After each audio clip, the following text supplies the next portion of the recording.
Good afternoon. We are live on the set of 17 Days, and we have a guest appearance here, Mr.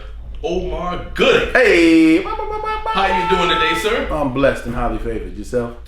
Same with you, brother. Good. Believing and Good. still moving on. I know that's right. All right, so let's talk a little bit about 17 Days. What made you take the role or decide to take this role? The money. You know he's young. You know it's coming. You know it's coming. I definitely want to support young black filmmakers. Yes, sir. I've worked with some iconic black filmmakers. Okay. John Singleton, R.I.P. Yes. comes to mind first off, and he was such a supreme motivator. He was excellent at his craft and selective. Yes. So I try to follow that myself. I'm not in everything. Oh, you should be in it. Selective. And I've learned a lot. I absorb a lot. I've been acting since I was 12. I'm 44. Wow. You understand me? So I've worked with a lot of filmmakers and a lot of actors. So when a project like this comes along and I read the script and I realize that it has a message. Yes. The acting is solid. The writing is solid. I come on as a producer as well as one of the actors in the film so that I can share and pay forward what I've learned. You understand me? Understood. So that's kind of how it all fell together, and they paid my price.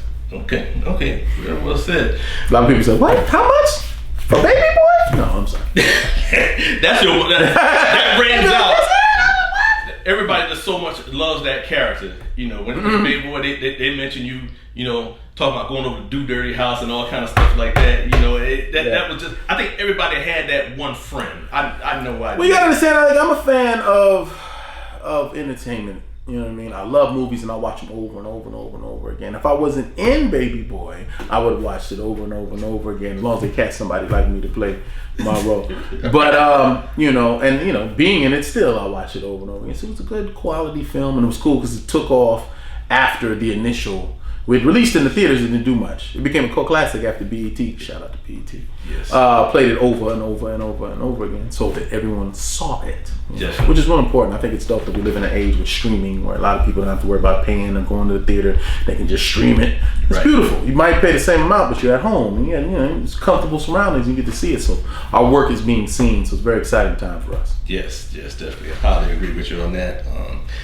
What would you say was your best film, or the film maybe that you enjoyed doing the most? Whether it was the actors that made it or actresses that made it. Film. Well, I'm a TV guy, so I've done a lot of television. I've done a lot of television shows, sitcoms, drama, and comedy. Then I've done a few films. We've talked enough about Baby Boy for now for this interview. Yes. We'll get extensive later on. Yes, sir. Inside. But I did a show called Playmakers. We filmed it out in Toronto, California. Shout out to Toronto. It was a lovely place to be.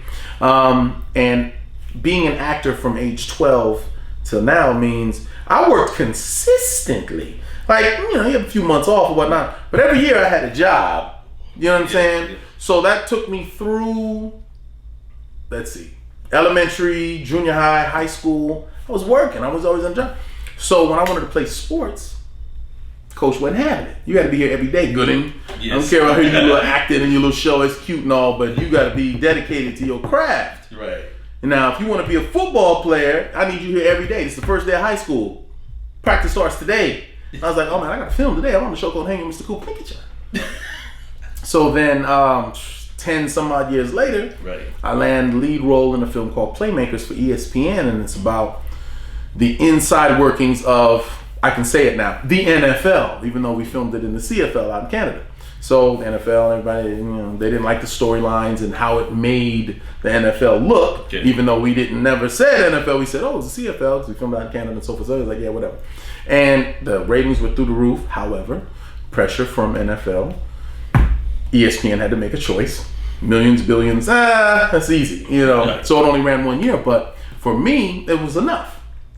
I got out everything that I wanted to experience, because they really had me out there running them routes and blowing my hamstrings out and taking ice baths and Epsom salt. And I was really out there doing that thing. And then also the kind of football celebrity athlete, celebrity, and I'd go out, people would see my show, and it was, so it was a really cool time for me. So that was one of my favorite projects. Oh, that's awesome. It's like a very awesome experience. I mean, to be acting since you were 12 years old, all the way to the age of 44, that is a long time. Yes, I'm ready to retire. You're ready to retire? I don't think so. But you can't. You don't stop. This Right, business, don't just stop. keep going. There's always going to be something out there. You get old enough, and then you start doing Morgan Freeman roles. That's just... Yeah. Once this all turned gray, then I'll be that old dude and everything, being suave and characteristic. That's my goal. He been old for like 70 years. It's amazing. It is. No offense to Morgan Freeman. All right. You watch right now. Turn this off. Yeah, I remember Electric Company or something like that when I was a kid. You're right. No, he's been working. Hats off to a brother that knows his craft and can use it to its full potential. Definitely. Would love to meet him one day. Mm. So, what advice would you give a new actor or actress, coming up, starting out, Well, it's hard to give advice unless I know their story. Now, if someone calls me and talks to me or DMs me and follows me at Omar Gooding on Instagram, hits me with a DM and then says, listen, this is my journey. What advice would you give? If you're young and just starting out, to say stick with it, keep your head up and all that shit. Yeah, just if it's what you are meant to do, then no one can tell you, no, this is it. This is the wrong thing. I'm wrong. Yes. I have known a lot of people that, in my opinion, could and should have been great. But they said, I have to go to work. I have to pay these bills. I have to go to this 9 to 5. And I say, bro, but you got it, whether it's we're doing music and you got to come to the show tonight, or man, I see something in you need to make a self-tape and do this and da-da-da-da. Yeah, but I got to pay these bills right now. Yes. I ain't got time to dream. So it's tough because it happens all the time. But, my advice, if you know that that's what you're supposed to do, then do it. Do it. God ain't gonna just give you a restart here and tell you, I'm trying to tell you do this. He'll give you little hints, a little sign. Well, just come on now. That little itching back in the feeling. You know what I mean? You know what you're supposed to do. Just do it. You either follow that, you listen to him, you listen to that voice, that whatever you call it, whatever you believe in, whatever you follow. Yes. You know when you know. Yes. Sometimes you choose not to. Everyone gets a choice. Yes. So just follow that voice. Yes, I think that's pretty sound and solid advice. Once again, we thank you for being on the set and being a part of this movie. You got it. Ladies and gentlemen, Omar Gooding. I know that's right.